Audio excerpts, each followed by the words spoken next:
Okay, it's currently the end of 2023 and I wanted to review my year in houseplants, give you my successes of 2023, my fails this year, things that I'm proud of, etc. And then my houseplant goals for 2024. I saw this on Maddie Metler's channel and I thought it was so fun and wanted to record my goals for 2024. So let's start with the successes, things that I'm proud of. One of them is that I had a lot of extended absences in 2023. I went to Peru and Puerto Rico for 3 weeks.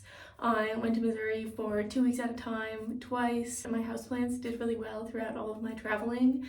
I feel like my plants fared really well. I just made sure to water them all, made sure all of my plants were hydrated before I left, and just told my roommate, water them only if they look like they're absolutely dying. Going along with that, I had automatic watering in my outside garden for the first time ever, and that was amazing. Automatic drip irrigation with a timer and everything. That I think was so helpful and really automated my garden experience. I went out obviously to harvest and like pull weeds and prune and everything, but the watering, like the daily maintenance, was so much less. And then that also leads into another thing that I feel like was a win, was my in-ground garden in my yard. I had vegetables, I had tomatoes and squash, potatoes, some sweet potatoes, a lot of butternut squash that I grew that I'm really excited to cook and eat. Yeah, I feel like the in-ground garden, the vegetable garden outside was definitely a win this year as well.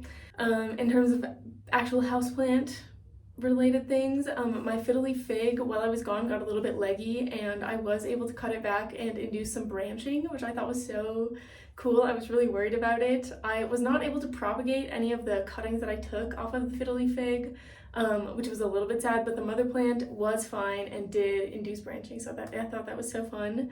And then also I got a lot of wish list plants for myself this year, including some cool philodendrons like the White Knight I got at King Soopers for $20, and I think it was totally worth it. It's definitely was one of my top 5 favorite plants of the year.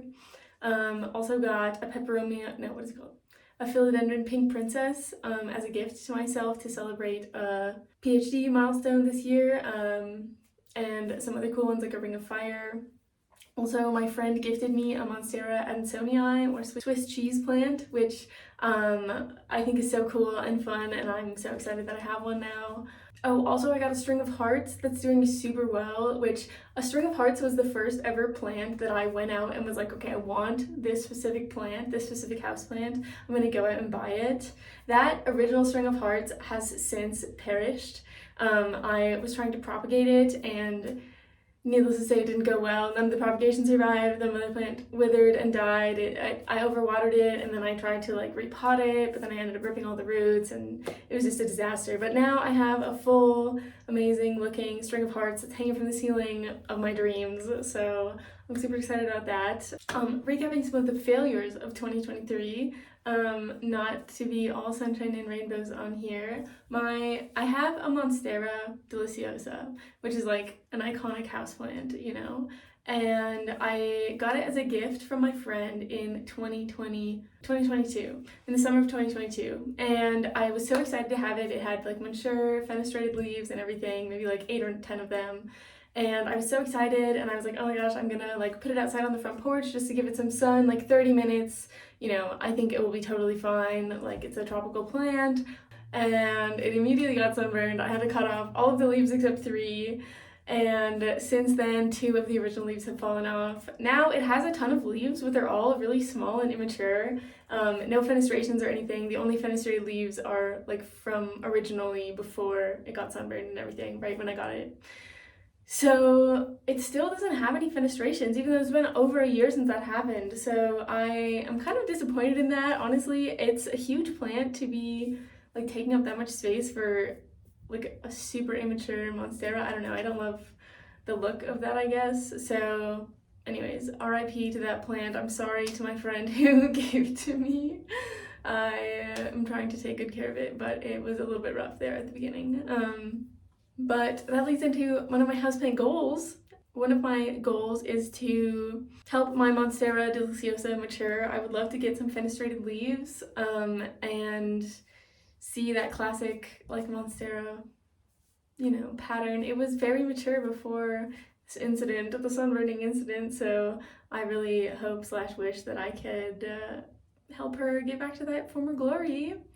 Additionally, I said some of my favorite plants have been the fancy philodendrons, and I would love to size up some of those. Like the Ring of Fire is supposed to have really cool serrated leaves as it matures, and I would love to see some of that. The Pink Princess, you know, I would love to see bigger leaves, more variegation. The White Knight has been on a bit of a decline, and I would love to get him looking back to, you know, one of my favorite plants again. So he had some really cool like half moon leaves and everything, but they've been turning brown. I don't know if I need to add silica or if it's like too close to the window or what, but fingers crossed. Or overwatering. I think I overwatered some of my plants recently. So one of my goals is to get him also looking healthy again, along with all of the other cool philodendrons that I have, fancy ones. I would also love to get my fiddly fig to continue growing taller and reach the ceiling. I think I'm gonna have to move it to like a shorter stool or like a shorter surface than the one that it's on right now. But I would love to have that keep growing upwards, and you know, it has those big, beautiful leaves. Yeah, don't want to jinx anything, but I feel like the fiddly fig is a pretty low maintenance plant for me. I've heard a lot of horror stories about it, and I don't feel like those apply to my experience. So I, you know, would love to see her keep thriving as well in that bathroom.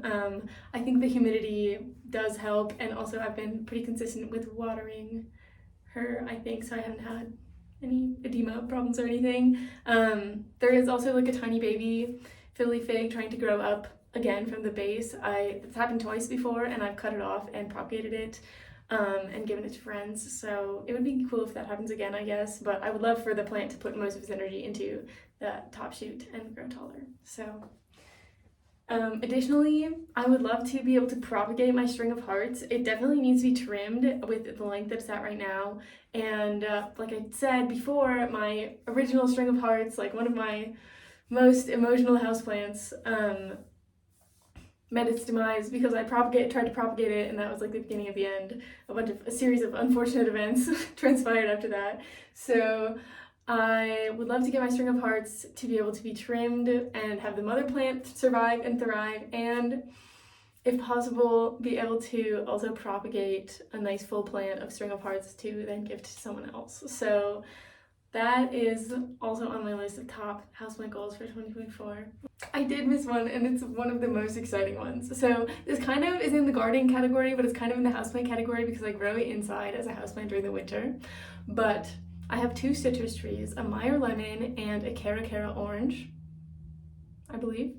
And my lemon flowered this winter, and I would love to grow a lemon in 2024. To have a lemon fruit form on my tree would be amazing. Honestly, any sort of citrus fruit, but I think the orange tree is further behind. But I would love to harvest a lemon from my tree, my patio tree that lives outside in the summer, inside in the winter, because obviously in Colorado, it's not very favorable to citrus trees. They are hardy to 28 degrees Fahrenheit, which we do experience lower than 28 degrees Fahrenheit on the reg here in Colorado. So, another houseplant goal that I have is to size up my pilea and possibly have it have an offspring. The pilea has been a constant struggle for me. My friend has gifted me multiple propagations of her pilea, and I've killed them all, and I really just want her to survive and thrive. Maybe this will result in it having a baby, or maybe not, but if the plant that I have could just do as well as it's doing or better by the end of 2024, that would be amazing. Overall, houseplant goal is just to keep everything healthy and happy. I don't really feel the need to get like more houseplants. I could see myself phasing out some of my less favorite ones, maybe selling them or gifting them, and then sort of switching it in with a new and more fun houseplant. But I don't really think that I need more plants in general. I definitely, especially through the winter, feel like my quantity of plants is very sufficient. So yeah, my current wish list plants, not that I like want to increase the number of plants or anything, but my current wish list plants include the Raven ZZ, a Burrow's Tail, which I used to have and was doing really well until I absolutely murdered it. I would love a little pot of the Burrow's Tail again. Ravensese Neon Pothos or the Lemon Lime Philodendron, which I think look very similar to me. I guess the Philodendron is more like viney and the Pothos is more like classic Pothos, but my current top 5 favorite houseplants, I think, are my Philly Fig for sure, my String of Hearts, absolutely. The White Knight was on there for a long while, but I don't know if I can consider it in the top 5 anymore because it's like kind of declining in health. My Monstera Ansonii is definitely in the top 5. I love the look of that plant and I feel like it's doing really well. My Scandapsus pictus, I also really like the silver satin pothos. I think the leaves look really cool. They're like silvery and satiny, and it's starting to like trail out of the pot, which I think is so fun. Oh, another houseplant goal that I have is to size up my pilea and possibly have it have an offspring. The pilea has been a constant struggle for me. My friend has gifted me multiple propagations of her pilea and I've killed them all, and I really just want her to survive and thrive. Honestly, if the pilea could just survive and thrive, that would be amazing.